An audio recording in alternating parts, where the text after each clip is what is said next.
tere, Ago, Roland siin. Tervist, jah. Kuule, sulle on kauge kõne, et ma annaksin üle jutujärje linna peale, et meil siin on üks jutt teatrist pooleli, et ta tahab sinuga rääkida. Tere, Ago! Tahame sulle teada anda, et rahvas on valinud sind publiku lemmikuks, aasta meesnäitlejaks. Palju õnne sulle! Palju õnne sulle, Ago! Ma ausalt otsin jälle kõike muud.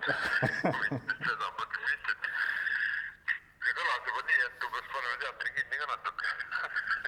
No, praegu ongi kinni. Aga me loodame, et ta ei jää kinni. Ja peale eriolukorda ma usun, et rahvast on puu püsti, teater on täis, nii et mõtle välja jälle oma uued karakterid ja pane töösse. No, kuule, suured tänud. Okei, head päeva! Head päeva teile, mul on küll tore päev. Palju õnne sulle! Palju õnne sulle, Karmen! No see nüüd on küll, ma ausalt öelda arvasin, et see üldse jäi ära, et seda ei toimunudki üldse. Soo, aga no kuulge, ma tegelikult ütlen aitäh publikule kõigepealt, et see on alati au, sest kui publikut ei ole, siis ei oleks ju ka meid, nii et aitäh, tõesti, päev läks praegu väga ilusasti kirja. Aitäh, tõesti südamest, suur aitäh.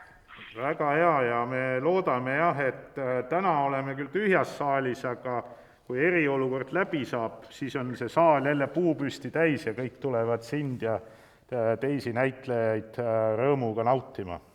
Kindlasti, sest kultuur on, kuidas öelda, inimeseks olemise alus ja ilma selleta ja nagu me teame, Eesti rahvas on üldse väga teatriusku inimene, nii et kindlasti sellest ma üldse ei kahtle. Praegu ongi väga hea näitlejatele lugeda, täiendada ennast, koguda, sest kui tuleme, siis oleme täis viljad.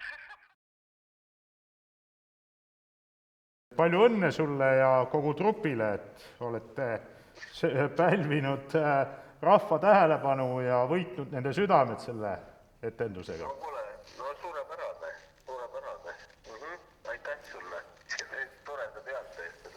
Et me oleme siin tühjal laval kahekesi tühjas saalis. Maskid on ees ja võib-olla on hea mõte, et rahvas harjub nende maskidega ära, et mingi järgmine lugu teha mingist haiglast või ma ei tea millest.